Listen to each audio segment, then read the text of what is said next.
The dog froze so suddenly that the leash went slack in my hand.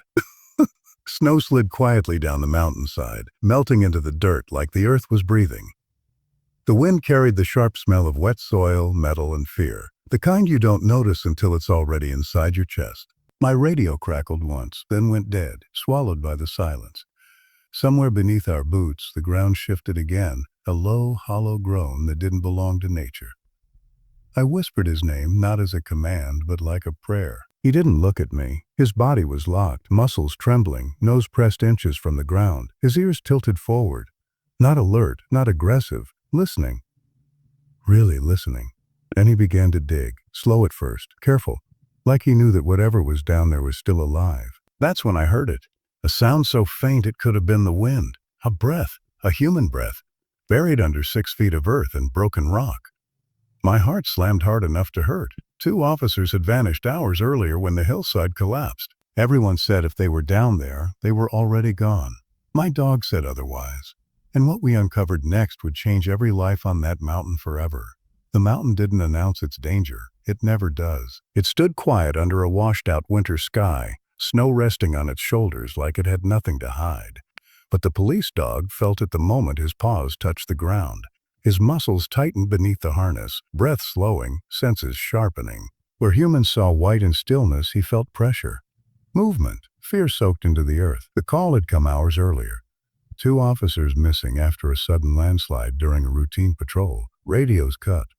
Coordinates blurred by panic. By the time the 9 unit arrived, hope had already thinned into something fragile and unspoken. The dog didn't know the words of missing or buried alive, but he knew the weight in his handler's silence. He always did. Cold air sliced through his lungs as he stepped onto the slope. Beneath the snow was mud, heavy and sour with the smell of broken roots and stone. The scent was wrong, layered, crushed, mixed with metal, oil, and something unmistakably human. His tail lowered, steady, not fear but focus. This was work. This was purpose. He moved forward without pulling, nose low, sweeping wide arcs across the unstable ground.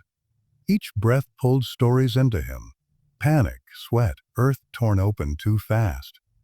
The mountain groaned softly somewhere above, a warning the humans felt in their chests. The dog felt it through his pads. Still, he kept moving. Time blurred. Shovels struck dirt. Voices murmured. Radios crackled and died. The dog worked through it all, shutting out everything except the scent trail that flickered in and out like a dying flame. Every time it vanished, he circled back, stubborn, refusing to accept absence as an answer. Humans guessed. Dogs knew. Then the ground shifted. Not enough to knock anyone down. Just enough to change everything. The dog stopped mid-step. His body locked so hard the leash went slack. Snow slid past his paws, but he didn't move. His ears angled forward, catching something no one else could hear. His nose hovered inches above the ground, trembling. There, under the mud, under the weight, under the silence, he didn't bark, he didn't rush. He dropped to his knees and began to dig. Slow, careful, controlled. Not the frantic digging of excitement, but the deliberate precision of instinct refined by training and trust. Each pawful of earth was measured, like he knew something fragile lay beneath. The handler dropped beside him, breath held. Around them, the world went quiet. Shovels stopped. Radios were muted. Even the mountain seemed to pause. The dog froze again, nose pressed close to the opening he'd made. His chest rose once, twice. Then he heard it, a breath not loud, not clear, just a thin, desperate whisper of air trapped where air shouldn't exist. The dog's tail stiffened, his ears twitched. His eyes sharpened with certainty. This was not memory, not residue.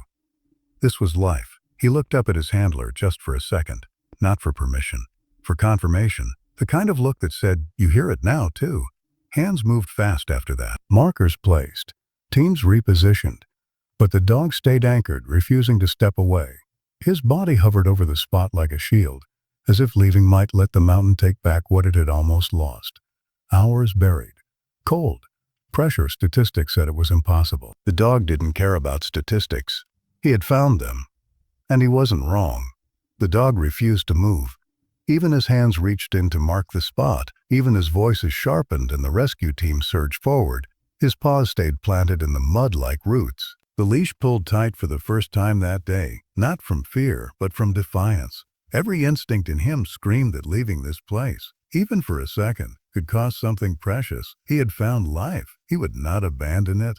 The mountain exhaled again, a low, grinding sound that vibrated through bone and soil. Loose dirt trickled into the narrow opening he'd carved, dusting his muzzle. He shook it off once, then leaned closer, nose flaring. The scent was stronger now.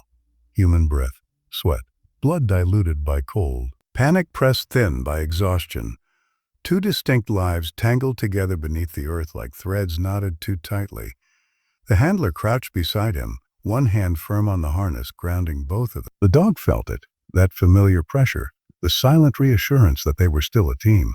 He didn't look away from the hole. He didn't need to. Trust flowed both directions, wordless and absolute. Shovels were replaced with hands. Metal tools gave way to gloved fingers clawing gently at the earth. The dog's breathing synced with the rhythm of the digging, slow and controlled, like he was rationing oxygen for all of them. Every few seconds he paused, ears flicking. Listen. He was measuring the space below, sensing movement where humans could only hope. Then came the sound again, clearer this time. A cough. Muffled.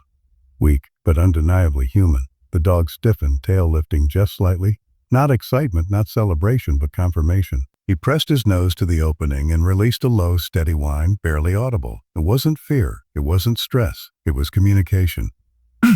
We're here. Stay. The handler felt his chest tighten. Years of training warned against emotional attachment in the field, but moments like this shredded those rules. This wasn't procedure. This was connection between dog and buried stranger, between breath above ground and breath trapped below. The air grew tense as the opening widened. Cold rushed downward, chasing heat, and the dog reacted instantly, shifting his body to block the flow. He lowered himself across the hole, broad chest spanning the fragile space, instinctively protecting what little warmth remained below. No one had taught him that. No manual had covered it. He simply knew. Minutes stretched long and brittle. The mountain groaned again, closer this time. Someone shouted a warning. The dog flinched but didn't move. His claws dug deeper into the soil, muscles coiled and ready, not to flee but to brace. If the earth shifted again, he would absorb it first. Oh. A hand finally broke through, trembling, pale, coated in mud. The dog froze, every nerve singing. His nose brushed the fingers gently, almost reverently. The scent flooded him now, relief bleeding through fear, hope cracking open despair. The hand twitched at the contact, alive. A surge of voices rose behind him, but he didn't react. His world had narrowed to this moment, this fragile bridge between buried and breathing. He released another soft sound, a low reassurance that vibrated through his chest and down into the opening. The handler whispered his name, voice breaking despite himself. The dog didn't look back. He couldn't afford to. He was holding the line between panic and survival. As oxygen tubing was lowered, as medics shouted instructions into the earth, the dog stayed exactly where he was, body curved protectively around the rescue site. Mud caked his fur. Cold numbed his legs. None of it mattered. He had done what he was trained to do. But more than that, he had chosen to stay. And beneath him, two lives clung to the sound of breathing, the warmth of presence, and the quiet promise that they were no longer alone. The digging changed after the first hand surfaced. It became slower, more careful. Like everyone suddenly understood that rushing could undo everything the dog had protected. He felt the shift immediately, the tension tightening, the rhythm breaking. His ears flicked back and forth, tracking every sound, every breath, every scrape of soil against glove. He stayed low, chest pressed to the ground, body curved around the opening like a living brace. Cold crept into his joints, dull and biting, but he ignored it. The mountain was still restless. He could feel it through his pads, subtle vibrations, the earth whispering threats it hadn't finished making. Leaving now would be a mistake. Instincts burned with certainty. The scent below wavered, one breath strong, the next thin. Fear spiked sharp and sour, cutting through the cold like a blade. The dog responded without thinking, shifting closer, lowering his head until his breath poured directly into the opening. Warm air, steady rhythm. Breathe with me. He didn't know the words, but the message was clear. The handler noticed. He always did. A hand rested on the dog's back, fingers pressing gently into mud-caked fur. The contact grounded them both. The dog didn't look up, but he leaned subtly into the touch. This was their language. Pressure, presence, trust earned over years of nights and sirens and silent searches that ended in either relief or grief.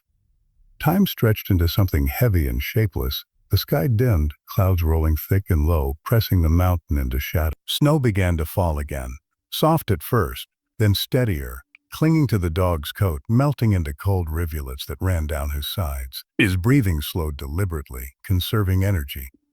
Waiting was harder than searching.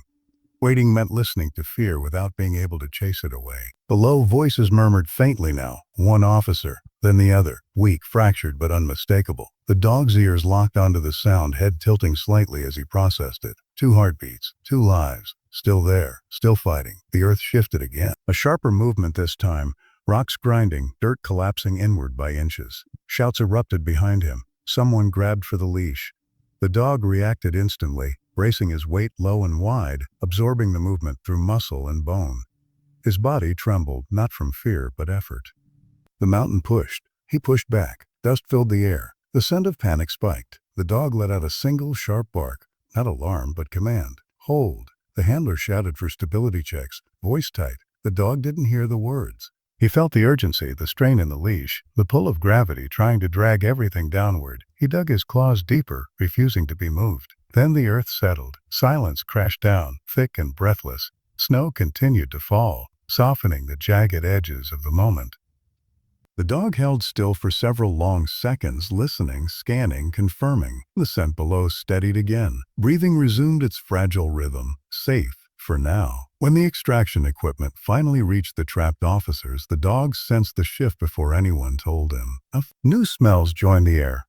Oxygen, medical fabric, human resolve sharpened by urgency. The opening widened just enough to release a wave of warm human breath that washed over his face. His tail lifted once, slow and restrained. Not celebration, recognition. As one officer was freed, pulled inch by careful inch into the cold air, the dog watched closely, nose tracking every movement. Mud-streaked faces, shaking limbs, eyes wide with disbelief. The dog leaned forward as the man passed him, sniffing once deeply. Alive. Real. The second rescue took longer. The dog stayed anyway. By the time the last officer was finally lifted free, darkness had fully claimed the mountain. Floodlights cut harsh white lines through falling snow. The dog's legs trembled now, exhaustion finally breaking through focus. His breath came heavier, slower. But he didn't lie down. Not until both lives were fully above ground. Only then did he lower himself into the snow, chest heaving, eyes still fixed on the place where the earth had tried to win.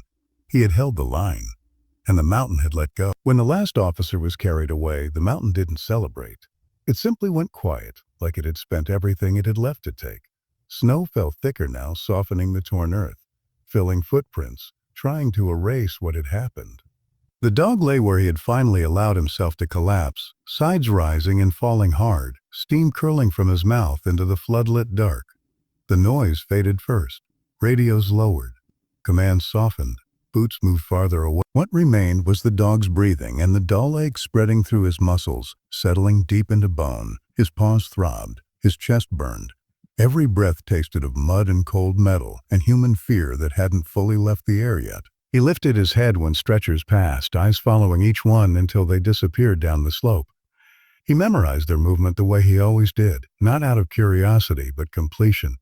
This was how he closed the loop. Find, hold, stay, release. Only when they were gone did the weight hit him. His ears drooped slightly, not sadness exactly, but release. The kind that comes when purpose drains away and leaves only exhaustion behind. The handler knelt beside him, snow soaking into his knees, and rested both hands on the dog's neck. The dog leaned into the touch instantly, pressing his full weight against the familiar shape. He didn't look up, he didn't need to. The handler's breath shook. The dog felt it through contact alone. Humans leaked emotion through their bodies the same way scent leaked through soil. He knew the signs: tight chest, uneven breathing, hands that pressed just a little harder than necessary. Relief tangled with fear that had nowhere else to go. The dog stayed still. He had learned long ago that sometimes his job wasn't searching or digging. Sometimes it was simply being solid when everything else wasn't. Snow gathered along his back, melting into his fur. Cold crept in again, sharper now that adrenaline had drained away. His legs trembled when he tried to stand, so he didn't. Pride wasn't part of him, only honest. He rested his chin against the handler's thigh, eyes half-lidded but alert, still listening to the mountain in case it changed its mind. It didn't. The slope held.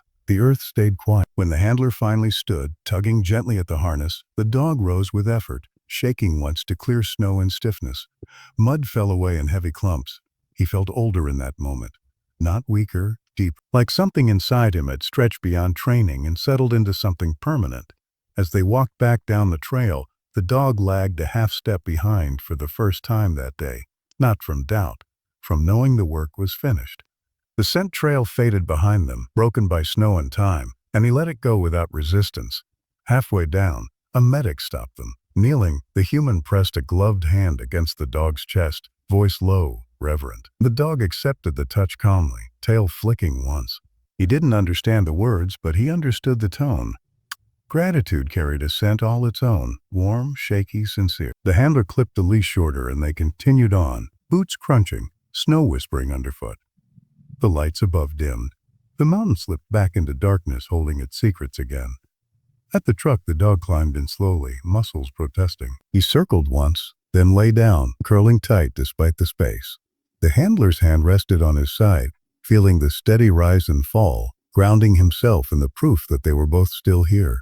As the engine started and the mountain receded behind them, the dog closed his eyes. He dreamed of scent and silence, of digging and breath, of a moment when the earth had tried to swallow life and failed. Tomorrow he would wake sore and tired and ready again, but tonight he slept knowing that when it mattered most, he had stayed, and staying had been enough. The dog woke before the sun. The truck was still, engine cold. The world wrapped in that thin blue silence that comes just before morning decides what kind of day it will be. His body ached in places he couldn't name. Muscles stiff, paws sore, chest heavy, not with pain but with something deeper, something settled. He shifted slightly, then stilled, choosing comfort over movement. Experience had taught him patience. The handler slept in the front seat, head tilted forward, breath slow and uneven. The dog watched him for a long moment, ears relaxed, eyes soft. This was the quiet that came after purpose. No alarms, no commands, just being. When the handler stirred, the dog lifted his head once, tail thumping gently against the floor. A hand reached back without looking, fingers finding familiar fur. The contact lingered longer than usual. The dog leaned into it, grounding both of them again. Outside, the mountain was barely visible now, softened by distance and daylight. Snow hid the scars it had made, smoothing the torn earth as if nothing had happened. The dog studied it through the window, nose twitching faintly. The scent was gone. The work was done. He accepted it with calm certainty. At the station later, the dog moved slower than usual. Boots echoed. Voices murmured. He felt eyes on him, not evaluating, not commanding, but watching with something like awe. Humans did that sometimes when they didn't know how to say thank you. The dog didn't need the words. He passed through it quietly, nails clicking softly against the floor. In the kennel, he lay down with a sigh, curling the way he always did. Sleep came fast, deep and dreamless. When he woke again, it was to familiar footsteps. The handler crouched in front of the gate, eyes red-rimmed, smile thin but real. He opened the latch and rested his forehead against the dog's. "Ma." No commands, no praise, just gratitude pressed into breath and bone. The dog exhaled slowly. Days passed, muscles healed, fur was cleaned, routine returned, but something had shifted. Not in the dog's readiness, not in his discipline, in the space between him and the world. He listened differently now, waited longer, stayed closer. When called to search again, he worked with the same precision, the same focus, but with a quiet depth that hadn't been there before. He had learned something the mountain had taught him, that sometimes finding wasn't the hardest part. Sometimes staying was. Weeks later, on a cold morning much like the first, the dog sat beside his handler near the training field. Frost clung to the grass. The sun crept low over the horizon, light spilling gold across the ground. Somewhere in the distance, laughter drifted, two voices alive, moving freely through air instead of earth. The dog's ears flicked. He watched, calm and still. He didn't need to run toward the sound. He didn't need to follow the scent. He already knew how that story ended. The handler rested a hand on his back, fingers pressing gently, familiar and steady. The dog leaned into it, eyes half closed, breathing slow. There would be other calls, other mountains, other moments when the ground would shift and silence would fall heavy and dangerous, when fear would hide beneath layers of dirt and time would feel cruel and thin. And when that happened, he would go again. Not because he was brave, not because he was trained, But because somewhere, under weight and darkness, life would be waiting. And he had learned that staying, right there, unmoving, unyielding, could be the difference between loss and breath. The mountain had tried to take, the dog had chosen to hold, and in the quiet that followed, that choice remained.